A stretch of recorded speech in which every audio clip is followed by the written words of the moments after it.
Hi, welcome to my channel. So in this video, we're going to be answering the question, is the UK going to stop recruiting carers in January 2023? So basically, I don't know where this came from, but I've been receiving so many queries from different people saying, oh, I've heard that they're going to stop recruiting carers. Obviously, I don't know where this originated from, but obviously there's been some rumor going around that they're going to stop recruiting carers. So obviously people are concerned. Obviously people are getting stressed about it and thinking, OMG, are they going to stop? So obviously if you're a returning subscriber to the channel, welcome. It's beautiful, lovely to have you here. If you're new, welcome. It's great to have you here as well. If you haven't subscribed yet, subscribe to the channel, turn on the notification button because you want to be the first to be notified every time I drop a new video.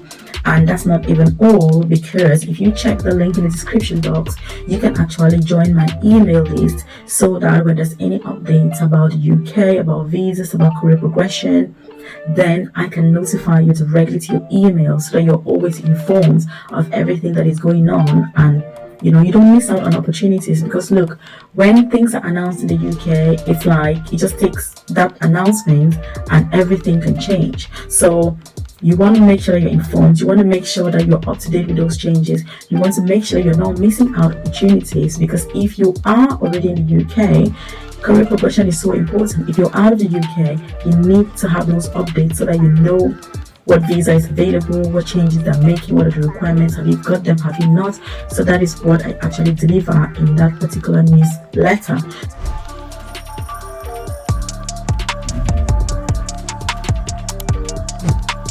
When you look at the fact that so many carers have been recruited so far in the UK, which is a fantastic thing because it's got such a huge impact and influence on patient care, because in the news recently I was reading an article which was saying that some patients are staying in hospital for up to 9 months. That is somebody staying in hospital for 9 months, not because they are unwell, not because they are acutely unwell, not because they need to be in hospital, but simply because they don't have any carers to care for them at home. So then the only option is to leave, I don't even want to call them patients, they're not patients, they're people, to leave people in the hospital. Can you imagine like staying in a hospital for 9 months because it's not safe for you to go home, because there are no carers to care for you? So as long as this is still happening, the carer visa is not going to end anytime soon. And yes, the UK is going to be recruiting thousands and thousands of carers are coming every day.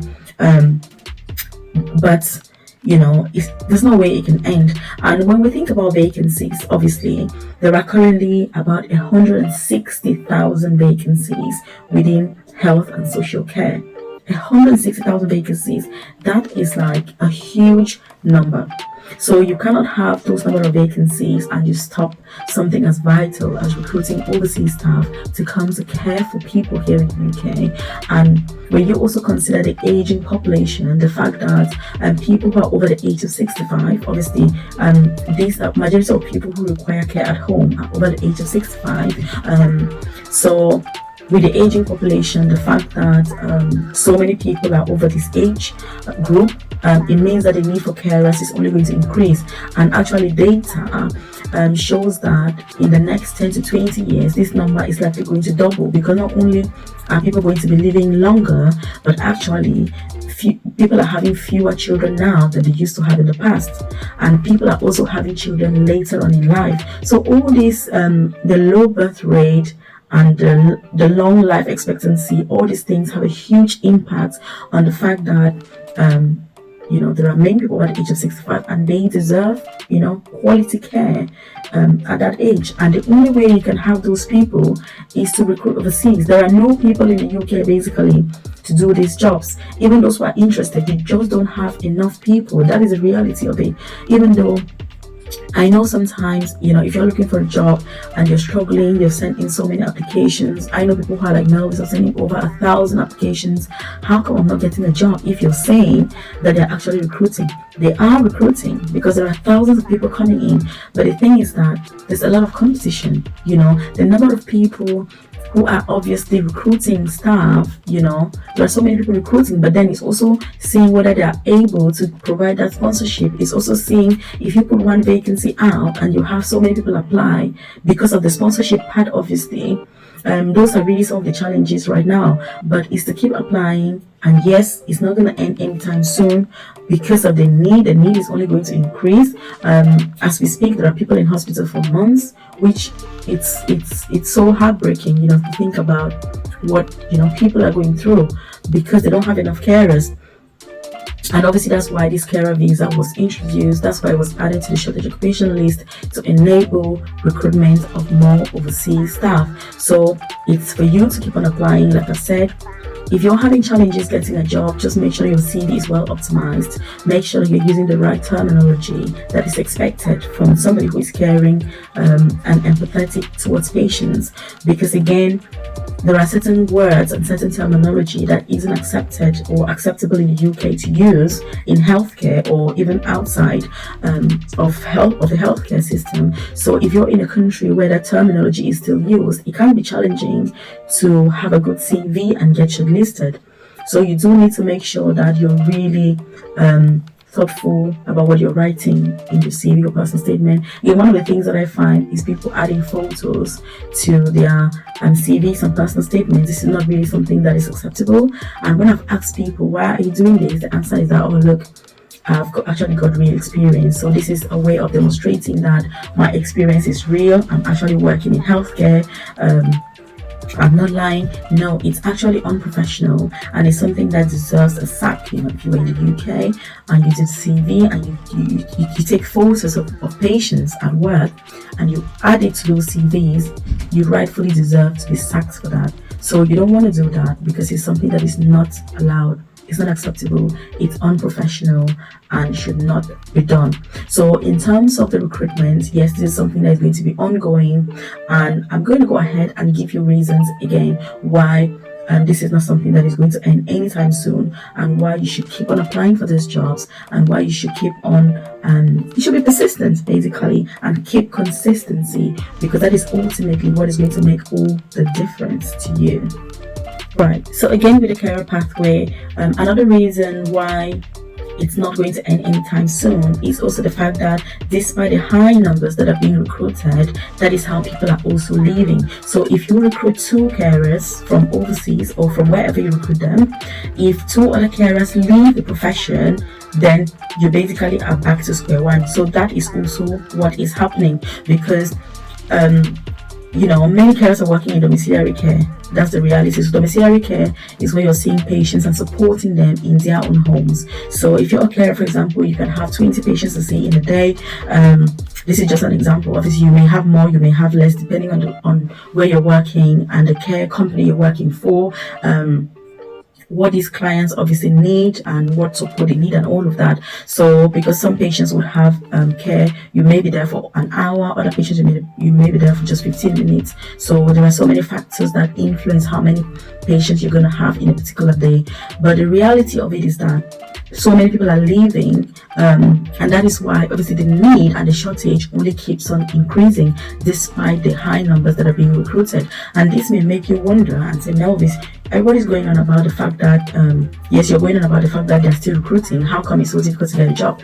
But that is another thing, like I've said. So many people are leaving because the fuel costs are very high. Fuel has gone up, it's really expensive. Now it's almost £2 per litre.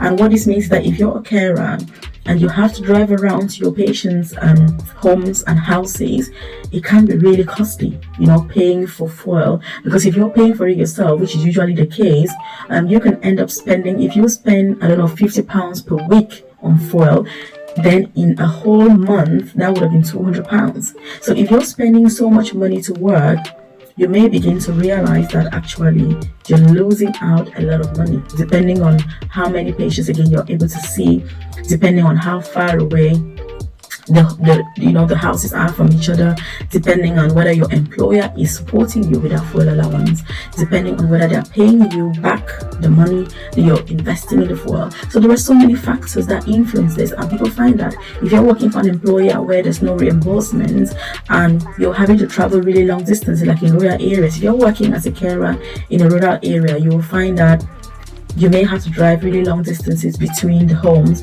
and obviously this means that you're going to need more fuel, so it's really expensive. And this has made many people to just leave the profession and say, look, I'm going to work in a nursing home, I'm going to work in a hospital, I'm going to work in catering and hospitality industry, I'm going to just leave, and be at home, I'm going to go back to university to become a nurse, I'm going to just, there are so many things that people are doing. So again, these are some of the factors that are influencing this particular pathway, and meaning that as you're recruiting more staff, more people are leaving, and there's that continuous movement of people in and out of the profession, in and out of jobs, in and out of areas, and this means that there is a constant need for carers, which is increasing. In fact, last year we needed fewer carers than we do now, despite the fact that thousands have already been recruited from overseas. And also students that are in the UK with student visas are also being recruited into this carer pathway, which means that the number of people working in the sector has significantly increased as well. And this is also one of the things that makes it a bit more challenging if you're still overseas, obviously, getting a job, because I think during COVID time, because of the shortage of healthcare professionals, they actually changed the laws for students and said that if you're a student and you're working within care, you could work any number of hours without the normal restrictions that students would have.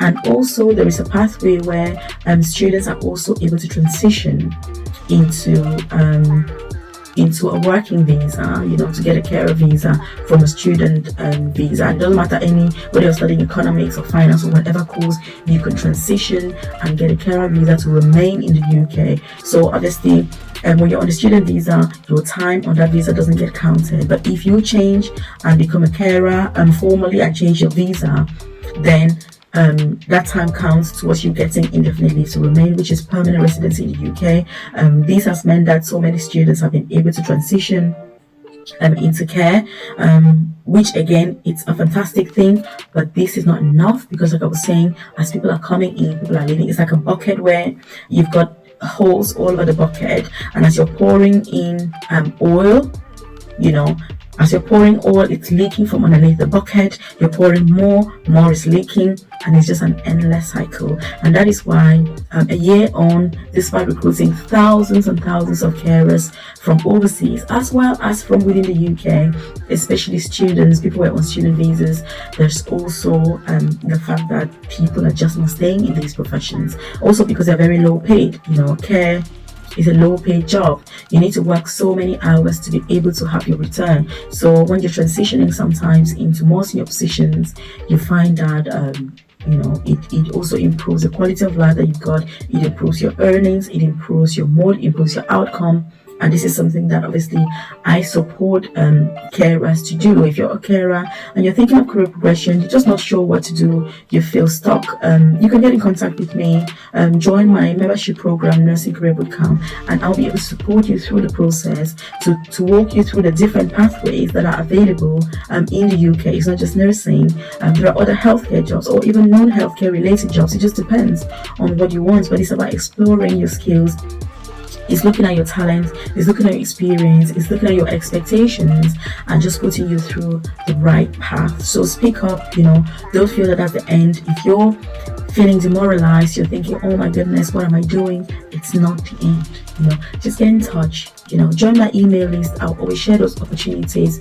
Well, obviously, if you're part of my coaching program, then I actually support you personally, hold your hand through the process to make sure that you don't only have the information you need, but you also know how to implement it, whether it's optimizing your CV, to preparing you for interviews, to walking you through those different pathways, depending on your personal circumstances again, and making sure that you're getting the best from your UK experience. Again, if you haven't subscribed to the channel, do hit subscribe, turn on that notification button, because you want to be the first to be notified.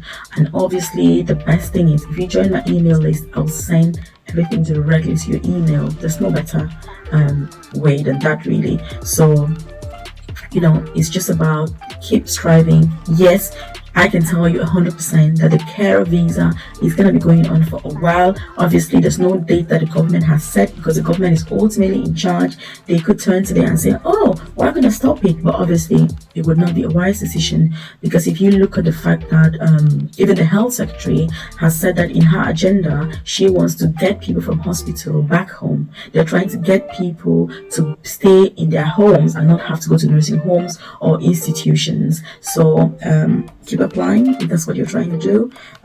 It's worth it. You can always progress. You can thrive in that sector. Leave any comments in the comment section and I'll be able to answer them. And just watch this other video next.